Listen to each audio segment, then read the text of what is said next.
Good morning, ladies and gentlemen. You are listening to the Sports Corner on 90.3 WMSC Upper Montclair. Sebastian Stratton, joined alongside my co-hosts Lorenzo Gonzalez and James Gregg, and the special ADJ in the house, Manny Templier. Fellas, today is Thursday, October 16th. The championship series are still going on in Major League Baseball, and a lot to talk about after Week 6 in the NFL as a coach has been fired. But we will get into all of that and much more. But before we dive into all of this on the Sports Corner, how is everyone doing today?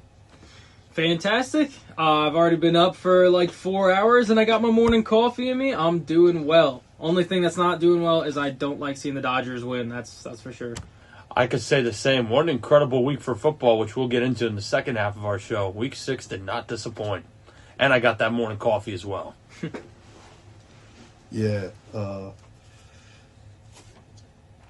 You can just go for it, man. Introduce yourself, let everybody know what's going on, and then we'll get right into baseball. All right, word. Well, my name is Manny T. That's a lot easier than just saying like the full last name.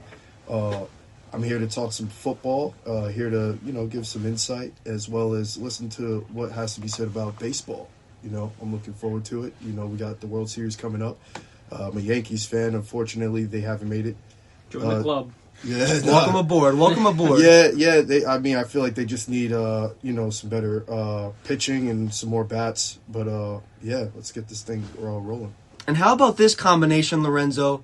We have the two Steelers fans in studio. We have James Jets, right? I'm really like a Giants fan, but like I don't really like root for a football. I just root for good football. Unfortunately, I can't watch good football around here. So okay, I don't know why. And James also works at MetLife, ladies and gentlemen. So I never see good football. But then we have Manny over here, once in a while, in the Patriots hoodie as a Patriots fan. Must be feeling pretty good right now about those Patriots. Drake Maye does look fantastic. Oh man, I'm not going to get my hopes too sky high right now. We're on a roll. On a 3-game win streak. I'm looking forward to what the future has in store for us. It's looking really good right now, but there's still a lot of football left. Let's see if we can still be talking about this team in December. Definitely still early. A lot to go in the NFL regular season. It's only mid-October. We still got until the beginning of January before the playoffs actually begin, so a lot to unfold. But we will get into the NFL. But we are going to start in Major League Baseball in the Championship Series. First off, between the Dodgers and the Brewers, as Game 3 will be tonight in Los Angeles after the Dodgers took a commanding 2-0 series lead over the Milwaukee Brewers after winning 2 straight games on the road in Milwaukee, Wisconsin. And the one thing that's fascinating about this series in general, because we have the star power versus a team that's not necessarily low market, but they're a team that doesn't spend as much. They have a lot of players up through the sixth system. Jackson Chourio, a big-name star, 21 years old. They trade for Andrew Vaughn at the trade deadline. Christian Yelich, who hasn't performed well in the playoffs, but definitely David versus Goliath and two different teams on different paths. But this is a Dodgers team that was 0-6 versus the Brewers in the regular season coming into the NLCS.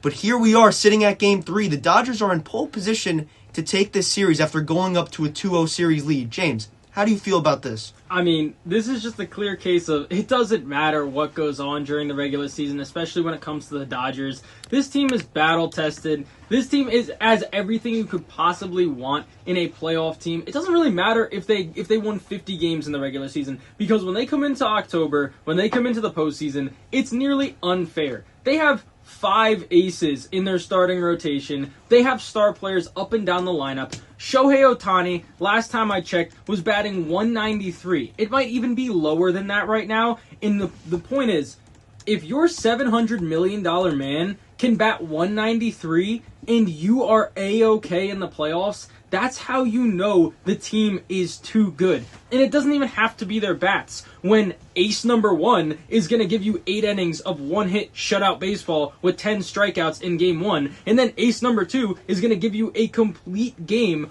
3-hitter with 7 Ks, and then you have ace number 3 going in Game 3 with Tyler Glasnow, and then you're going to have Shohei Ohtani, and they have an ace in Roki Sasaki in the bullpen. That's how crazy their team is. They have 5 aces, and they're putting starting pitchers in their bullpen. This team, if you guys haven't seen it, might literally cause a lockout in 2027. That is how good they are, because it is likely that coaches and organizations are going to ask for a salary cap because you see teams like the Dodgers who are proving right now that money genuinely does buy championships, and they're showing it right now. I was just going to get to that because it is a very crucial topic in baseball. How bad is this for Major League Baseball if the Dodgers go on to win this series, and then let's say, put it into perspective, the Mariners go on and beat the Blue Jays? You have another low-market team in the World Series, such as the Mariners, their first championship appearance since 2001. How bad is this for baseball if the Dodgers go back-to-back and win their third championship in the last 6 years? This is extremely detrimental because it pretty much proves... You can say the Dodgers broke baseball when Shohei Ohtani takes a pay cut to take $2 million a year in his $700 million contract. You can say it in theory when it happens, but this is it playing out in real time. They are genuinely breaking baseball. Shohei Ohtani took $2 million a year specifically so he could say, go out and get players so we can win more championships. That's exactly what they did, and they are proving that it matters. If the Yankees, and if Aaron Judge on the Yankees batted 193, even just through the wild card, we would not have made it to the ALDS. Even though he was not as great last year, he's one of the reasons we didn't win the World Series and that the Dodgers beat us. If Aaron Judge wasn't performing, the Yankees are not the Yankees. The Dodgers don't have Shohei Ohtani. He's like 1 for 24, and they are doing just fine. When you can have the best player in all of baseball, and maybe the best baseball player ever, do bad, and you're still steamrolling teams, that is how you know how absurd a team that you have. And I think it's extremely detrimental for baseball, and we might see a lockout because of it. And the great thing is, well, not the great thing, but we don't see a lot of this in the NFL with people necessarily complaining about salary cap, because a lot of teams do go out there, they make moves, they do what they have to do.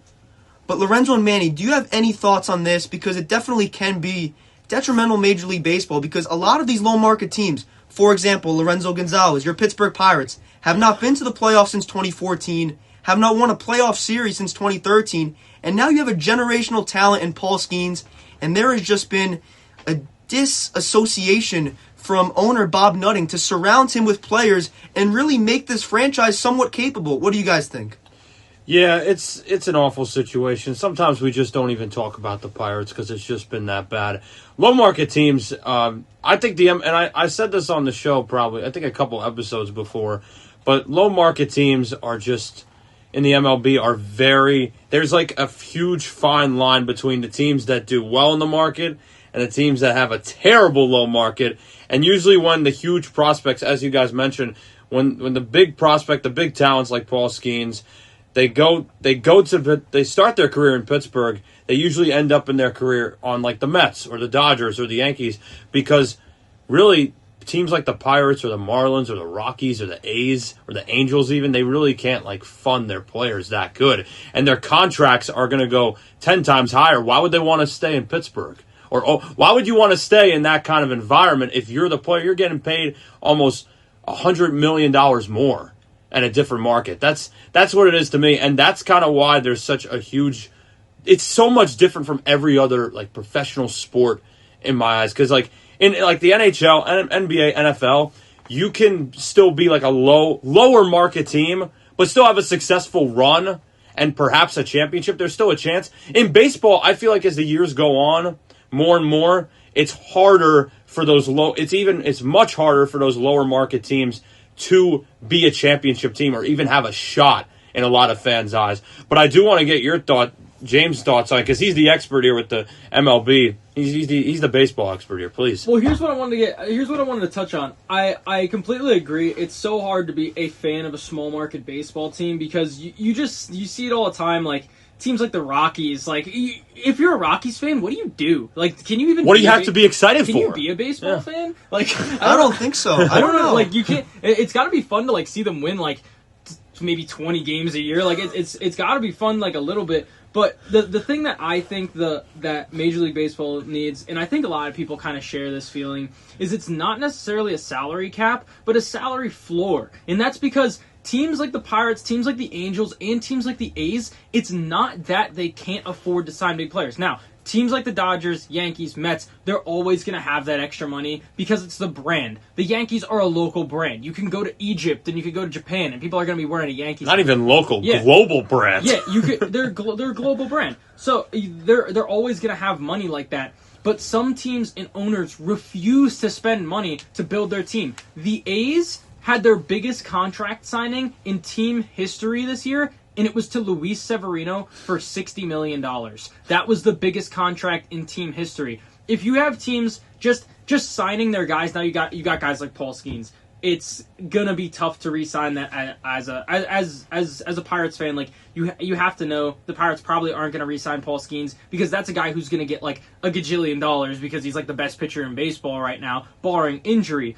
But for the smaller teams, some of them do have the money and the ability to go out and sign guys, but some of them just don't, and some owners don't care, which is why I think a salary floor would be much more. I think it would be much better for the sport.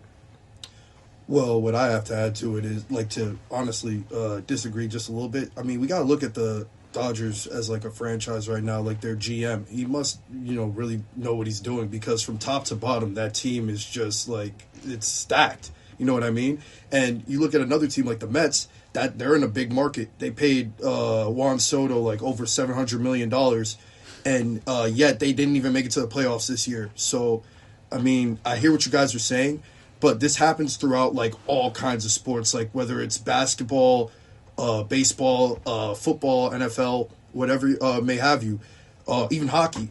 There's just going to be dynasties from time to time. The Dodgers have been successful. They've won 2 championships in 5 years? So yeah. This, what's going on right now, I think what the rest of the league has to do is just catch up. You know what I mean? They have to do better at scouting talent. And it's not that easy. Baseball is a really hard sport because even when guys get picked early in the draft, they have to go through with AAA. They have to go through the minors. They have to go through all this stuff to even get into the league. Like even back when Aaron Judge was first noticed, like on the Baby Bombers, I looked up his age. He was around 25 years old. 25, yeah. It's not an easy sport. It takes a lot. So I take my hat off and I tip it to the Dodgers. They have great pitching. They have great hitters, and that's just going to lead to championships. Props to them. Good point. If we went to Japan, all 4 of us, how long do you think it would take to find someone in a Minnesota Twins hat? Oh my gosh. Ooh. You'd have to live there. You'd I have really to think- live there think. 50 Yeah, years. you'd have to. Gonna happen. Never gonna happen. But- You have to wait for a tourist. That's the only way. You said the Twins? The Minnesota or the Rockies or anyone, never. anyone low Never. market. Anyone low market. Never. You'd have to find a kid at a 10-cent store over there. All right. $2 store. Okay. No way. But No way. going back to this, all great points all around. Manny, I love what you said about Judge. When he was a baby bomber, people forget he was not necessarily old when he made his debut, but he was 24. So he started a little bit later. Anthony Volpe, who was one of the top prospects coming up, he was 21. So he was on the younger side. And now Judge turning 34 next April, the question becomes, he doesn't have a championship yet. How much longer does Aaron Judge have in the pinstripes? And how long is the window going to be open?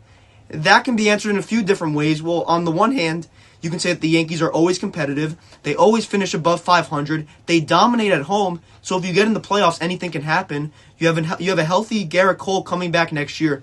Pair him with Max Fried, Carlos Rodon, Cam Schlittler, insert number 5 starter, and you have a pretty good rotation. So it's very difficult for sure to plot everything around. And then you have the Dodgers. Imagine, then James mentioned it, in the 9th inning, what a difficult decision it really is for Dave Roberts. And it's nothing negative about Dave Roberts as a manager, but the crucial decisions that he has to make, are we deciding between the guy that throws 100 miles an hour and Roki Sasaki or Blake Trinan, who can throw an 86-mile-per-hour splitter at your head and end up in the strike zone? And it's difficult for Rob Manfred, I guess, because the Players Association has just been arguing back and forth, which I do understand, because a lot of these low-market teams have been unable to showcase what they can actually provide in a big-market stage. How often do we see the Colorado Rockies on Sunday Night Baseball? Did we see them this year at all? I don't think they were given a Sunday Night Baseball slot ever, unless the Yankees, Dodgers, or Mets were playing them. That's just not a Sunday Night Baseball slot. I agree, most definitely.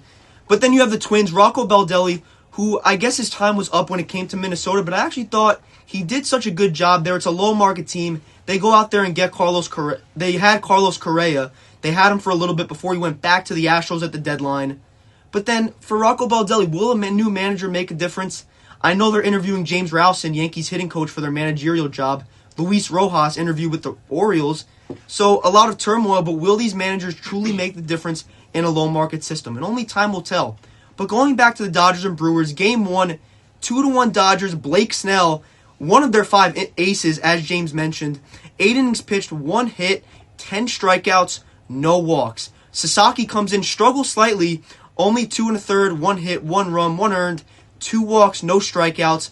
But Blake Trinan comes in, slams the door, and let's talk about that series of events. Bases loaded, 2 outs. Dodgers are up 2-1. Bryce Terang, the young kid, up to the plate. 2-2 count, or it may have been 1-2. Slider at his ankles in that area, he backs out of the way. If he just turns into the pitch, he gets hit by it. The Brewers score the tying run. It is 2-2. We are all tied up in Game 1 of the Championship Series. Bases loaded, 2 outs. The next pitch, 2-2 fastball, way over Bryce Terang's hands. Swing and a miss, strike 3. Brewers fall behind 2-1, and they lose the game. Actually, the final score is 2-1. You think you can bounce back tomorrow. You lose 5-1 to the Dodgers after Yoshinobu Yamamoto throws a complete game, 7 strikeout performance. From Bryce Terang's perspective, because I want to key in on that. Is he right for getting out of the way? Is it human instinct? How do we feel about how that inning and how that at-bat unfolded? That is absolutely fight or flight right there. I think if he knew what was coming, it would still even be hard to hang in there. That is a pitch that if it hit him on the knee, his kneecap just explodes if that happens. He might be seriously injured if that happens. And that's him being in an aggressive state. He recognizes the pitch. He gets out of the way. That's him trying to score the run. I mean, it was bases loaded right there. A knock ends the game. A knock walks it off. Or even a walk it ties the game. So that's just him being an aggressive hitter right there.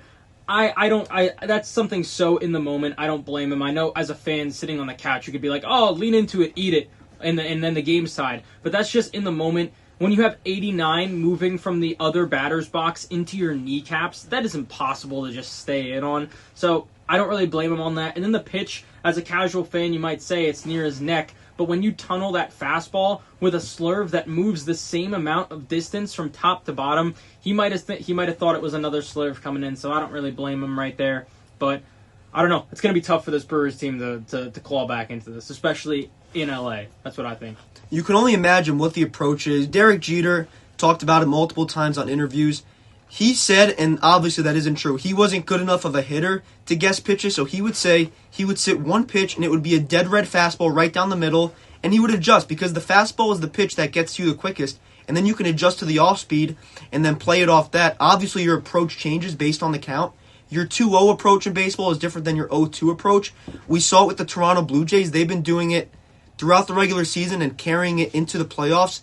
Their 2-strike approach, choking up on the plate. Vladimir Guerrero in Game 4 of the ALDS versus the Yankees put up a great swing against Cam Schlittler. It was a cutter on the outside plate. It wasn't necessarily his A swing. It was more of a C+, B-, but he was able to get the barrel to the baseball and drive it down the right field line and get the Toronto out to that opening lead in the game, and then in the end win the series and move on to Seattle. But then on the Brewers side, you have a guy like Christian Yelich. Not necessarily the top superstar on the Brewers. You have Jackson Chourio. You have other players, but he is someone in the postseason that has struggled mightily. 5 for 26, 0 home runs, 0 RBIs, a 192 average. And through the first 2 games, the Brewers have only scored 2 runs. So their offense has been unable to get that big swing, that momentum shifter to really carry the team and lead them to a victory.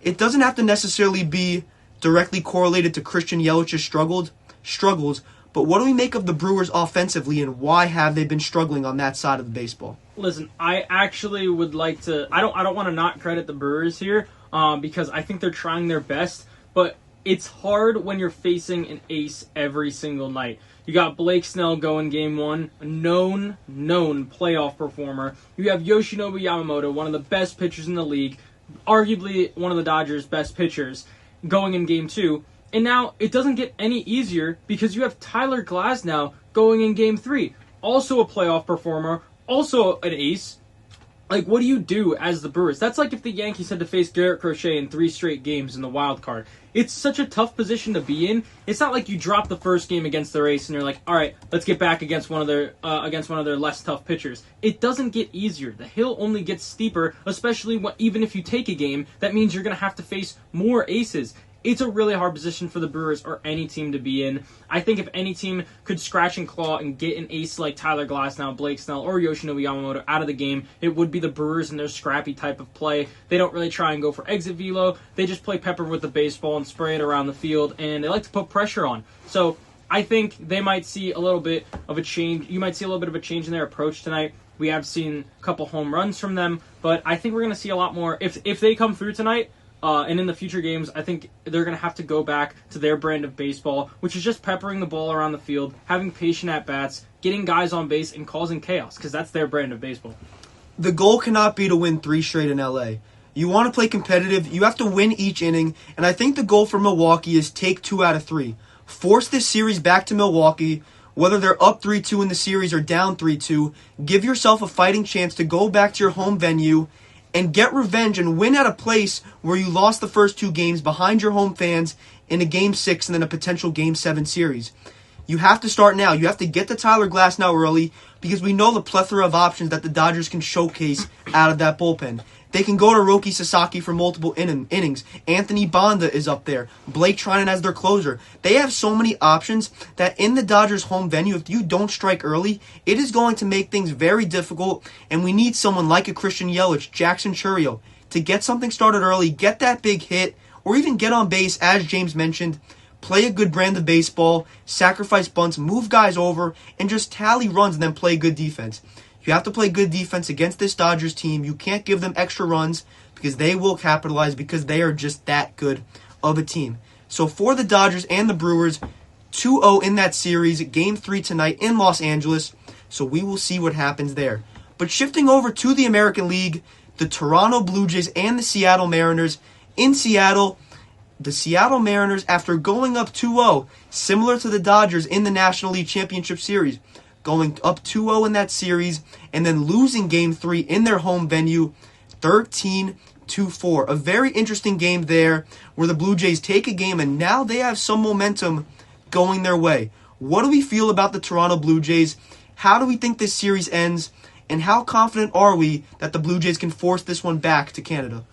Listen, if the Blue Jays want to come through in this series, they need to have their explosive offense every game. I just don't think, personally, that their pitching is going to hold this Mariners team down, which they didn't the first 2 games. But then we see that explosive offense that we saw in the ALDS. 13 runs, including 8 runs off of George Kirby, who is an elite pitcher. So if they can put up 8 runs off of George Kirby, they're going to have to put up a bunch of runs off of whoever throws the next few games because... And that's going to be a tough task because the Mariners have a fantastic pitching staff. That's kind of what they roll off of. So it'll be a really tough thing for the Blue Jays to do to come back. But I don't know. We'll have to see if they keep their explosive offense. Manny, as Yankee fans, are we all in on Seattle going to the World Series? Absolutely. I'm not a fan of the Blue Jays. They are.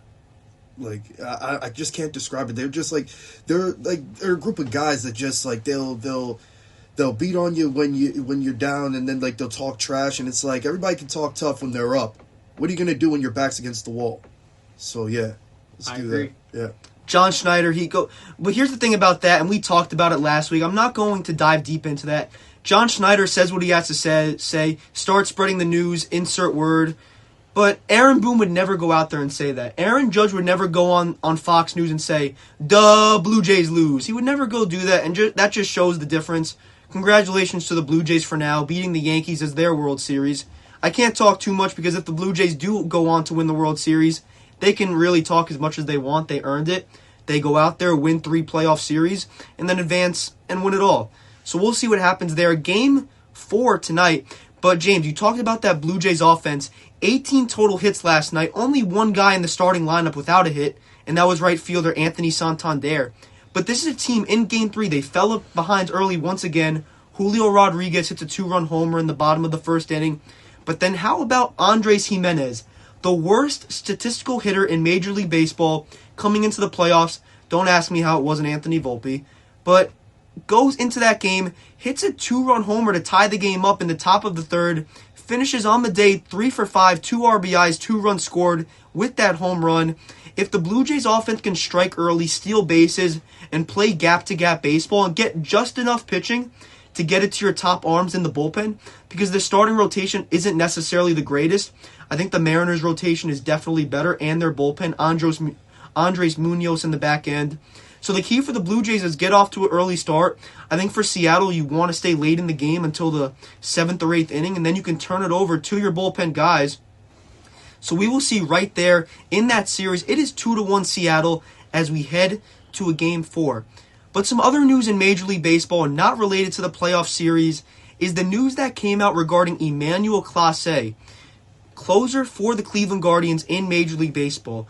As according to Hector Gomez, insider for the MLB, Guardians closer Emmanuel Clase may never pitch again in the MLB after being placed on non-disciplinary paid leave this past July following a sports betting scandal. What do we think about this news? And Emmanuel Clase, dude, what are you doing to your life? You're a multi-millionaire, putting yourself in this position, betting on games, and doing something so silly in that regard to potentially ruin his baseball career forever. This is just a tough thing. It's bad for baseball. Like, it's the same thing as if you see like a big guy, like a big star doing PEDs. It's the same thing if you see a big star like this. Best closer in baseball, and it's not really close, especially when he's on. This is like the closest thing we've seen to Mariano Rivera since him. This is just terrible for baseball. It's that you got to feel bad for Guardians fans. It's terrible, and apparently the evidence that they have against him is irrefutable, which is not a good sign, because the last time we heard about irrefutable evidence and people being banned for life was Wander Franco, and we all know how that went. So this is just terrible for Guardians fans, especially like kind of a small market team who have kind of been in the mix for the past few years. This was one of their driving factors of their success, in just having it like poofed off your team and getting no compensation for it. That's got to stink to be a Guardians fan. I got to feel bad. You can call me crazy, and that's fine, but I really think last year he was a legitimate candidate for the Cy Young Award. He was so dominant, and this year he wasn't as great, but last year, 4-2 record, which isn't necessarily the big stat when it comes to a closer, but his 0.61 ERA, 74 games played. It was just so unbelievable for Clase. 47 out of 50 when it came to save opportunities. Only 5 earned runs the entire season. Through a 162-game season, only 5 earned runs. And I don't know if you saw the video and all the John Boy stuff, but a lot of that betting stuff was related to early in the count. Did you see him spike those sliders low in the dirt? It would always be his first pitch. And it would miss by a lot. It wasn't a close pitch on the outside corner. He would absolutely miss off the plate, and it was an unhittable pitch because it wasn't a strike. He wanted to fall behind 1-0 in that count and then fight back because he has that dominant stuff. But I mean, Manny and Lorenzo, we see this stuff right now in Major League Baseball. We see it in the NFL. Odell Beckham Jr. got suspended 6 games for his relation with PEDs, looking to make a comeback later in the season. But on Emmanuel Clase's side, a closer this dominant, someone so good for the playoffs push for the Guardians, hasn't necessarily been good in the playoffs in his career, but is just such a dominant figure, someone with a 103 mile per hour cutter. How brutal is this for baseball? Because he has just been so dominant. Yeah, it's a really brutal situation. It's dumb. That's what it is. Bottom line is dumb. You put yourself in a situation where you have everything going your way. You're not in like a messed up situation where you're just an average Joe working a 9-to-5 job. You're actually like you're a billionaire. You're a billionaire athlete, and you fall wayside to just getting more money and the greed. And I feel like it's overcame over his head, and it's just a terrible situation to be. We saw this with Pete Rose after his career and throughout his career for what he did. God rest his soul. But it's just and that happened. And at this point in sports, gambling is not as big of an issue as it used to be. Like, because way back when Pete Rose was playing the game, gambling wasn't encouraged at all. on any level. It was completely barred. It was like black poker in a way. So it's pretty surprising to see just like how much it's been exposed in the media, as well as BetMGM, DraftKings, all these different nice gambling apps. It's really just, it's been a problem. It's been a detriment for a lot of people, and it puts a huge financial burden on them for years. And it's an addiction, is what it is. Bottom line, it's an addiction, and it's truly disgusting how somebody can like just fall that low with everything going for him. It's Manny, remarkable to me. Yeah, just to backpack off of what Lorenzo was saying, he made a great point towards the end, and that's the fact that although Emmanuel Clase, like, that was a terrible thing for him to do, especially when he already is making a lot of money to begin with. However, it's kind of there's a lot of like hypocrisy when it comes to the whole gambling thing. I mean, in the NFL, you had Calvin Ridley; he was suspended for a season, I believe, and that was a big scandal. But with this, it's just like it goes. I'm gonna just go along the lines of the sentiment, like these big, the main pro sports like we have, like the MLB, NFL, NBA, NHL. They all promote sports gambling these days, and it's like it's not frowned upon for the consumer to use it. So it's kind of hard to like push it towards the consumer because they want to make more money because they're getting more money from these sports books and whatnot. But then you're like saying like, no, this is like a terrible thing to do for the players.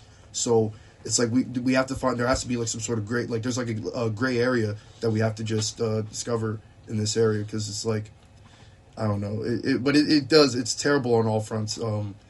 Especially if you're gambling against your, like, when it comes to your team, because that, like, that could go along the lines of your performance. You could put your team in a deficit, put your team at a deficit, and they're trying to compete. So yeah, this is a tragedy. I've seen it during Yankee games, watching the Yes Network. Bottom of the ninth inning, Yankees down 2-0 with the DraftKings ad popping up. Will the Yankees score 2+ runs this inning to tie or take the lead? And all of that stuff on TV, I've seen it in the past, but I feel like it's been more common on TV, especially on these big market games, Sunday Night Baseball, TBS with Brian Anderson on the call. We've seen it a lot more recently, and it really just is very interesting because it shouldn't be promoted as much, honestly, but that's what they are going to do. At the end of the day, MLB is a business. All of these major sports organizations are a business. So it's very interesting to see in Major League Baseball and what will happen with Emmanuel Clase and the Championship Series in the playoffs. But we are going to take a quick break here on the Sports Corner. You are listening to 90.3 WMSC Upper Montclair, and when we return, we will shift over to the NFL because there is a lot to talk about there. Don't go away just yet. Welcome back to the Sports Corner on 90.3 WMSC Upper Montclair. Same crew in the studio as we are going to shift over to the National Football League and start off with a coaching change.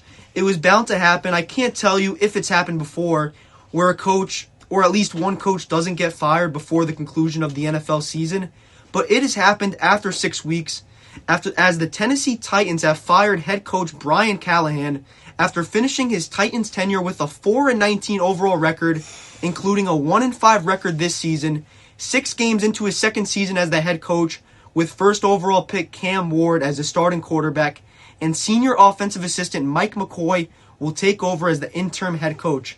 Gentlemen, it was bound to happen. Brian Callahan has just been struggling in all facets of coaching. Honestly, I don't know how he got the job to begin with.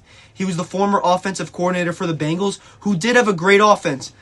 I agree with that. They had a great offense and were a really good team in that regard, but he was never calling the plays. Head coach Zach Taylor was calling the plays for the Cincinnati Bengals, and now the Titans, they seem to have no direction right now.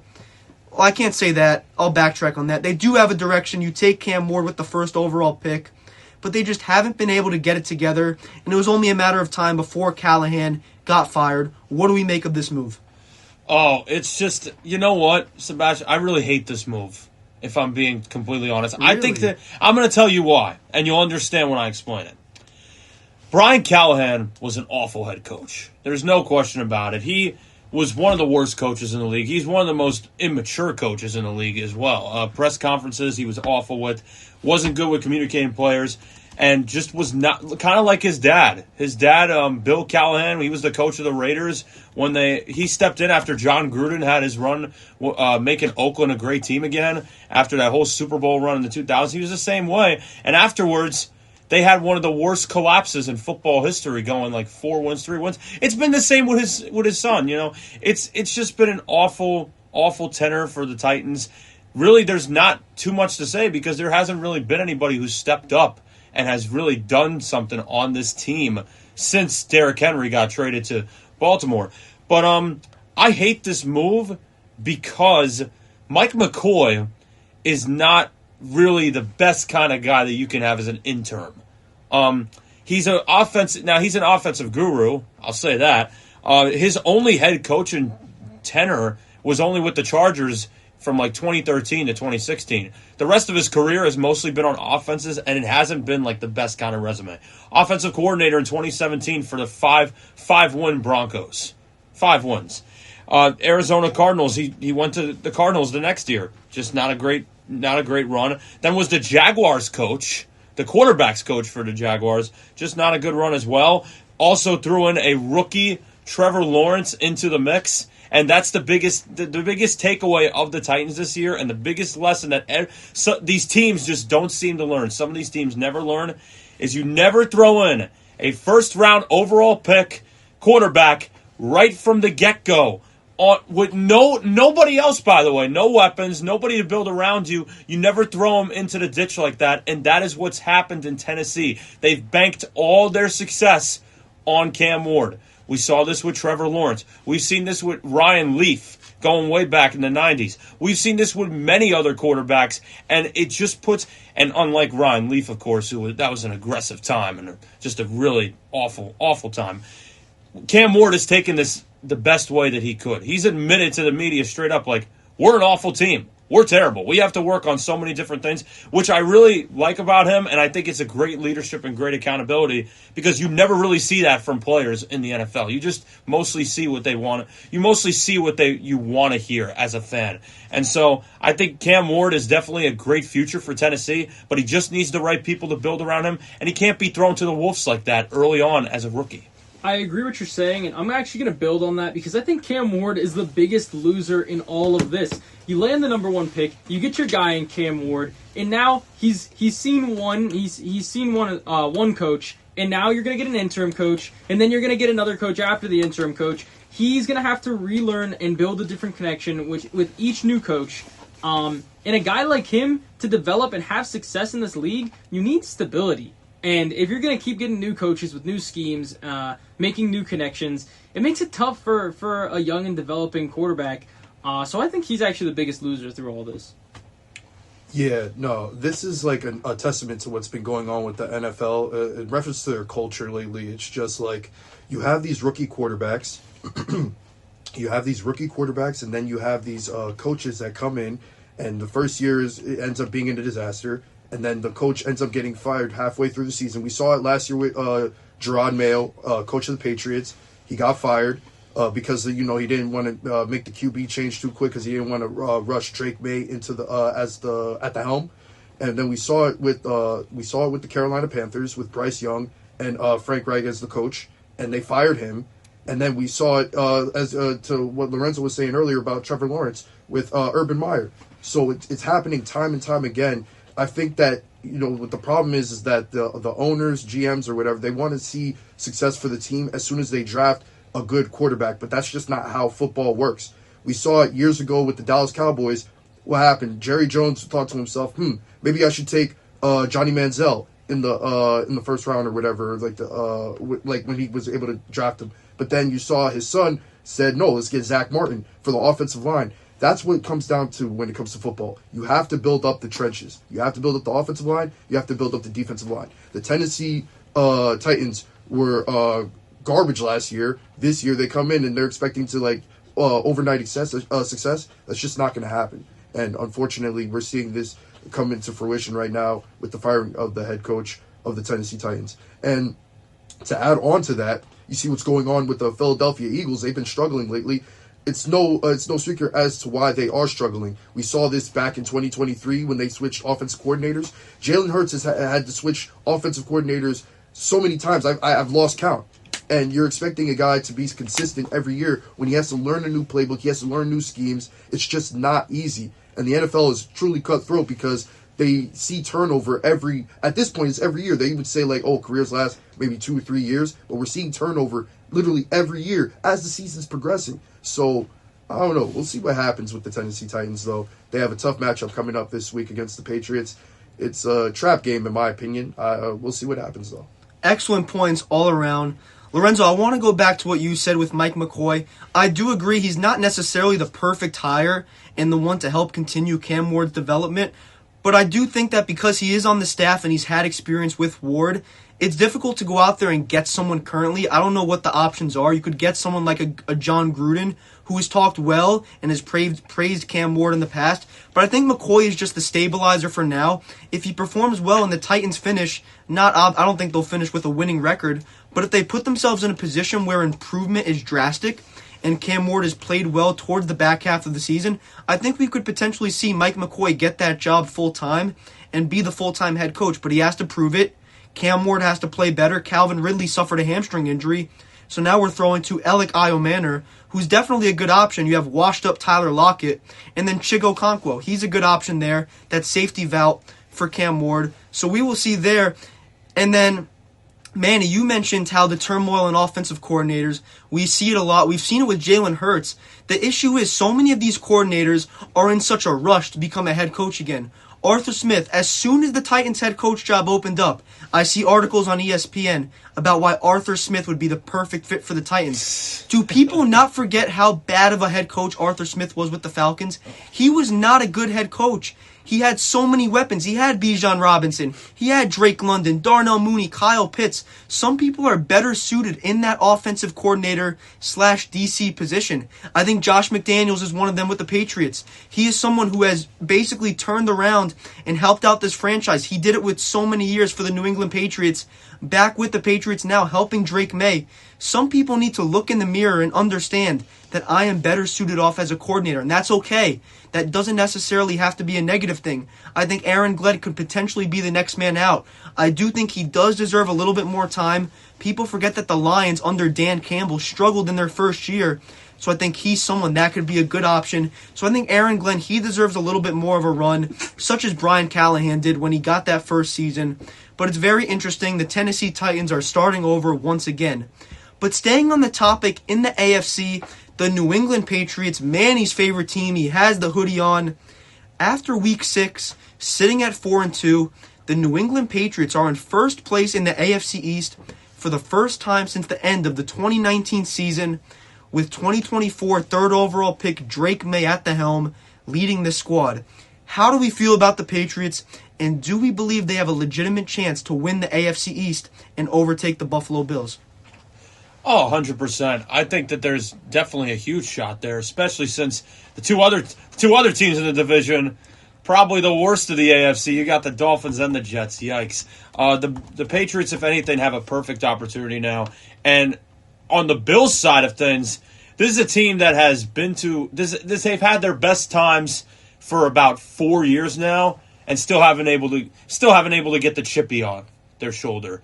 I don't know how it's truly possible, like how bad the Bills are in the playoffs until you see the games.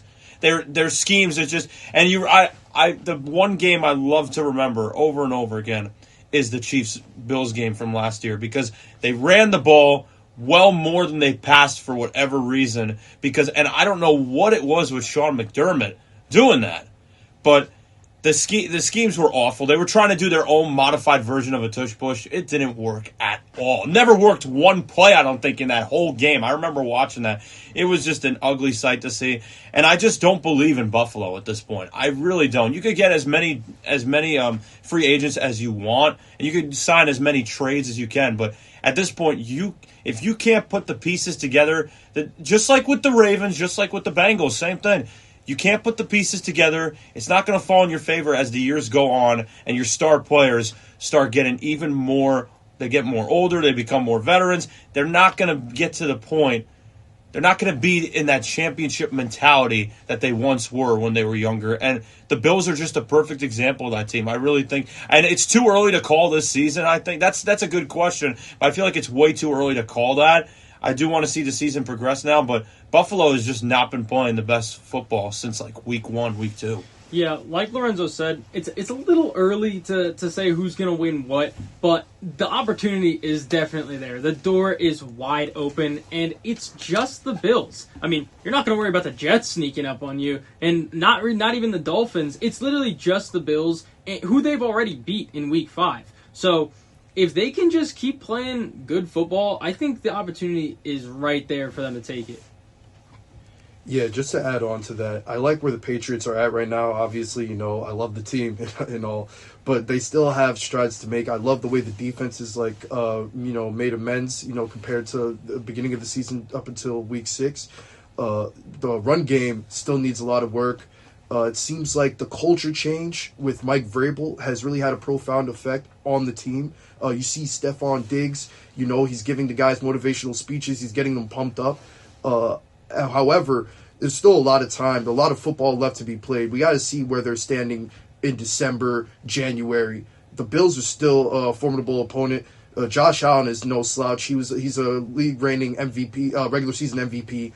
The Bills are a good team. They just have to find their identity, especially defensively. I saw some things I didn't like the other day when they played the Atlanta Falcons, and it's like, you can't just have running backs breaking off 80-plus yard touchdowns and taking terrible pursuits, arm tackling. It's just not going to bode well for the team morale and all that. And also, it probably has to do with, their lack of weapons.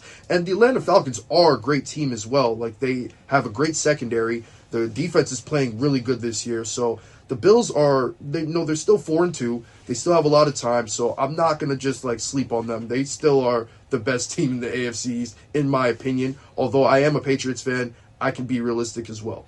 No person to get better insight than from you, Manny. And I do agree with one thing. You mentioned the running game. I think that's the one game for the Patriots they do have to get going. We've seen Ramondre Stevenson with his fumbling issues. I really do think we need to see more of Travion Henderson. Antonio Gibson is out for the season. Henderson, you spend the second-round pick on him out of Ohio State. He's someone, if you get him going in the running game, he can be really good and open up that offense much more. But very quickly, before we end off, let's just get the game and the pick with less than a minute left in the upset of the week schedule segment of the show. I'll give everybody a second to get the schedule open. But I will start off. I am going to take the Atlanta Falcons over the San Francisco 49ers on Sunday Night Football. Upset of the week for me. Okay, there's a lot here. There's a lot of great games going on here this week. But give me, for the upset, you know what? James did it last week, and he was completely right. I'll take this one. Give me the Giants over the Broncos. Give me the Giants in a very close game, very exciting game. Shout out to James, and shout out to me as well for the Bears pick. Both upsets were right. For me, I got the Jets taking home their first victory of the season at MetLife. I think they're going to win it over the Panthers. I think they're finally going to pull through this week. I'll take the Raiders over the Chiefs. All right, Manny. I'll take the. We got a division rivalry right there. Geno Smith, he has to make up for these last few weeks, losing to the Tennessee Titans. Oh wait, no. Did they lose to the Tennessee Titans? No, they beat the Tennessee. They beat the Titans. No, my fault. Yeah, I'm mixing the teams up. But however, the Raiders will beat the Chiefs this week. I think the Chiefs, they're trying to get Rashee Rice back into the mix. They have too many weapons going right now. The defense is pretty good still, but I still think that the Raiders can take this win right here. Division, you never know where that could go. We will see what happens in the NFL MLB Upset of the Week schedule here on the Sports Corner, but that is going to do it here on today's show. You have been listening to everybody's favorite sports show on 90.3 WMSC Upper Montclair. From Sebastian Stratton, Manny Templier, James Gregg, and Lorenzo Gonzalez, have a great day, everyone, and enjoy your weekend.